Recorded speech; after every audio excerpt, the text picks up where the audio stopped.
দৃঢ়তার সাথে বলতে চাই, আগামী 15ই অক্টোবরের মধ্যে জুলাই জাতীয় সনদের আইনি ভিত্তি এবং তা কার্যকর করার প্রয়োজনীয় ব্যবস্থা করা হোক এবং তার পরপরই জাতীয় নির্বাচনের জন্য প্রস্তুতি চূড়ান্ত করা হোক। যদি আগামী 15ই অক্টোবরের মধ্যে এই জাতীয় জুলাই সনদের আইনি ভিত্তি এবং তা কার্যকর করার জন্য যথাযথ ব্যবস্থা না গ্রহণ করা হয়, তাহলে এই ঐক্যমত্য কমিশন এবং এই অন্তর্বর্তীকালীন সরকার জাতির কাছ থেকে কোনো ক্ষমা পাবে না। আমরা বলতে চাই, জুলাই সনদের ভিত্তিতে নির্বাচন হতে হবে। যে নির্বাচন হবে অবাধ, সুষ্ঠু এবং নিরপেক্ষ। এই নির্বাচন কোনো অবস্থাতেই শশী শক্তি দ্বারা অথবা অন্য কোনো অবসর শক্তির দ্বারা নিয়ন্ত্রিত হতে পারবে না। আজকে লক্ষ্য করা যাচ্ছে অতীত স্বৈরাচার এবং তার দোসরদেরকে পুনর্বাসন করার জন্য পায়তারা চলছে।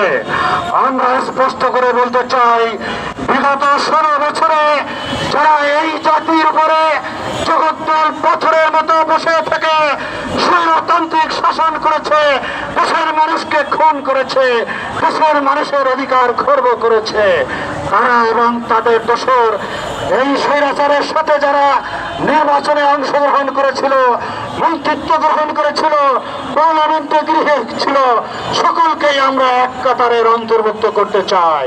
সুতরাং তাদের সকলকে বিচারের আওতায় আনতে হবে এবং আগামী নির্বাচনে যাতে এই অশুভ শক্তি কোনো প্রকার নস্যাৎ এবং কোনো অবস্থা সৃষ্টি করতে না পারে, তার জন্য প্রয়োজনীয় ব্যবস্থা করতে হবে।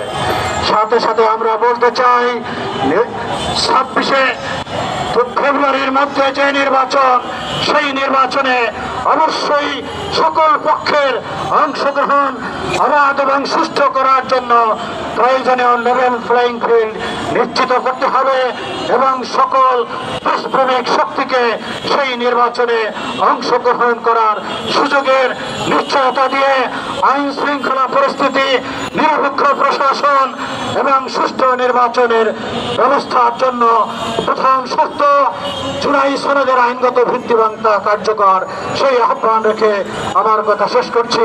আল্লাহ হাফেজ। আসসালামু আলাইকুম।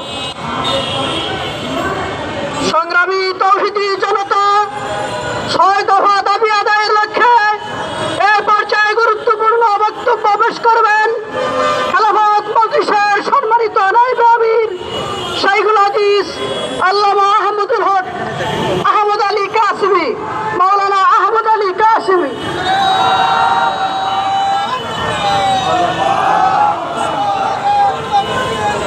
বিসমিল্লাহির রহমানির রহিম। আজকের এই বিক্ষোভ সমাবেশের সম্মানিত সভাপতি, উপস্থিত প্রধান অতিথিবৃন্দ, আমরা আজকের বক্তব্য আমরা পরিষ্কার করেছি যে খেলাফত মজলিস